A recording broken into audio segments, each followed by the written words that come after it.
Good morning ma'am. मेरा नाम है हर्षित वर्मा और मेरा टॉपिक है मिनिमाइजेशन ऑफ डीएफए। तो ये बहुत ही आसान सा टॉपिक है। जैसे कि डीएफए का मिनिमाइजेशन करना होता है तो हमें होता क्या है। Minimization of DFA for any language acceptance many DFA construct but minimization DFA is always one। जैसे इसका मतलब है कि आप किसी भी लैंग्वेज के लिए DFA बना सकते हैं, लेकिन जो मिनिमल DFA है वो सबका एक ही होता है। जैसे कि एग्जाम्पल लेते हैं, जैसे कि यहाँ पर एक DFA डिटर्मिनिस्टिक स्टेट ले लिया मैंने। DFA जैसा कि ये DFA दिया गया है, इसमें हमें बहुत कुछ स्टेप्स को फॉलो करके और उसको मिनिमाइज कर सकते हैं। जैसे कि नीचे स्टेप्स ऑफ मिनिमाइजेशन होते हैं। इसको अगर आप कम करते जो दिए गए स्टेट हैं उसको कम करते हैं और वो सारे काम हो जाएंगे। जैसे कि अनरीचेबल स्टेट रिमूवल होता है, पहला स्टेप है। इसमें अनरीचेबल स्टेप्स क्या होते हैं, जैसे कि जहाँ से हम इनपुट देकर Q1 पर पहुँच सकते हैं, बट Q2 एक दूसरा स्टेट अनदर स्टेट है जहाँ से कोई इनपुट आप दे रहे हो। फॉर एग्जांपल ए ही दे रहे हो और Q1 पर पहुँच सकते हैं, सेम स्टेट पर पहुँच। Q2 आप Q1 पर आ रहे हैं और जब आप कोई भी स्ट्रिंग का या लैंग्वेज रिट्रीव करते हैं तो आप स्टार्टिंग स्टेट को शुरू करते हैं। Q0 पर अगर हम स्टार्टिंग स्टेट है Q0, जब वो इनपुट ए लेगा तो Q1 पर जाएगा और जब बी पर अगर इनपुट Q0 पर जाएगा। अगर इनपुट हम बी पर बी पर ए देते हैं तो Q1 पर जाएगा और Q0 से अगर हम ए देते हैं तो Q1 पर जाएगा और ये Q1 पे स्टेट पर जाएगा और बी इनपुट पे भी Q1 पर जाएगा, लेकिन Q2 नहीं पहुंच सकता है। Q2 पर कोई भी यानी कि ये अनरीचेबल स्टेट होता है, इस पर से कहीं नहीं जा सकते हैं। अगर हमने दिया उसमें बी ए और ए सारे स्टेट Q0 से रीचेबल हैं तो उसको रिमूव फर्स्ट स्टेप में हम उसे रिमूव करते हैं। सेकेंड स्टेप में हम पहले स्टेप में अनरीचेबल स्टेप को रिमूव करते हैं और सेकंड स्टेप होता है divide Q in final and non final state. जैसे कि दिखाएंगे कि Q इज इक्वल टू होता है Q0, Q1, Q2, Q3 और Q4 सेट ऑफ स्टेट्स हैं। तो इसको आप डिवाइड करोगे किसी में,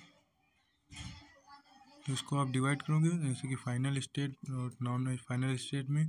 तो अगर हम इसका फाइनल स्टेट्स देखेंगे तो होगा Q4 और double circle and non final state हो गए Q0, Q1, Q2 और Q3।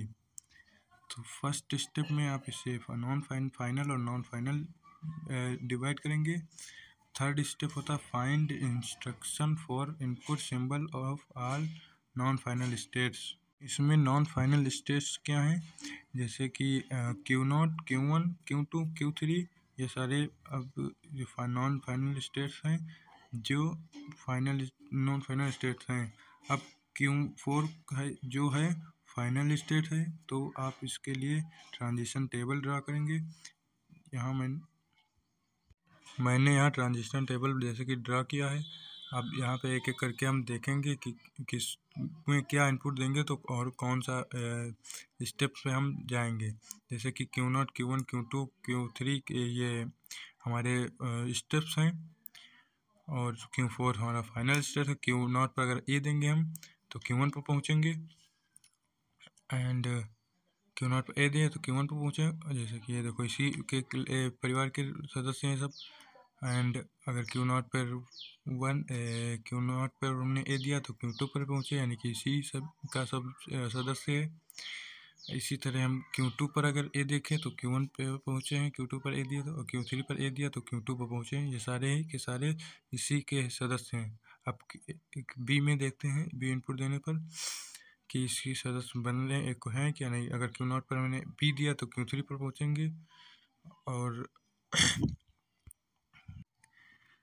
इसी तरह से हम एक एक करके देखेंगे। अगर बी के लिए क्यू नॉट पर मैंने बी दिया तो क्यू थ्री पर पहुँचेंगे, जो कि इसी का सदस्य है। बी दिया तो क्यू थ्री पर पहुँचा, देखो ये इसी के सदस्य है। क्यू थ्री इसी के सदस्य है। क्यू वन पर भी मैंने जब बी दिया तो क्यू फोर पर पहुँचा, तो बी इसके सदस्य नहीं, इसीलिए मैंने इसको बाहर कर लिया। एंड क्यू थ्री अगर मैंने ए पर क्यू टू पर जाता है, ये इसी क्लास में है, ये सेपरेबल नहीं हो सकते। इन केस अगर ए इनपुट पर क्यू फोर पर आ जाता तो हम उसको अलग कर देते हैं। जैसे अब बी पर चेक करेंगे, उसे चेक करने इसको एक बार एक चेक करके लेते हैं। एंड इसी तरह सारे के सारे चेक करेंगे, और जो इस एक क्लास के होंगे उसको एक साथ लिखेंगे। और जैसे कि अगर चेक करने के बाद नहीं मिलते हैं तो उसको अलग लिख देते हैं। तो क्यू नॉट नहीं सॉरी क्यू फोर एक फाइनल स्टेट हो जाता है, क्यू नॉट एक अलग फाइनल स्टेट होगा, क्यू वन क्यू टू एक मर्ज होकर एक ही में, क्यू थ्री भी हाँ एक ही में हो जाएंगे। और ये फाइनल ये ट्रांजिशन टेबल के थ्रू हमने फाइनल स्टेट और नॉन फाइनल स्टेट को ड्रॉ कर लिया। अब ये तीनों एक ही के सदस्य हैं, ग्रुप के एक ही परिवार के सदस्य हैं, तो हम इनको सबको एक साथ लिखेंगे और क्यू नॉट और क्यू फोर को अलग अलग लिख लेते हैं। अब इसके थ्रू हम DFA को डिज़ाइन कर सकते हैं।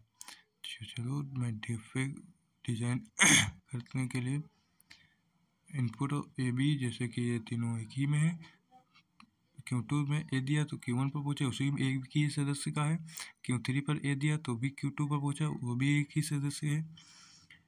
और हम ये तीनों को एक ही वो रहेगा, बी फोर में रहता है क्योंकि वो फोर अलग DFA थ्रू बनाते हैं। तो DFA इसी ट्रांजिशन टेबल के थ्रू हम बना सकते हैं। जैसे कि इसका स्टार्टिंग क्यू नॉट पर है, अगर मैंने क्यू नॉट से ए दिया तो ए या बी किस भी दिया तो Q one Q two Q three पर जा सकते हैं, और बी दिया क्यू फोर में। Thank you. यही हमारा मिनिमाइजेशन ऑफ DFA है।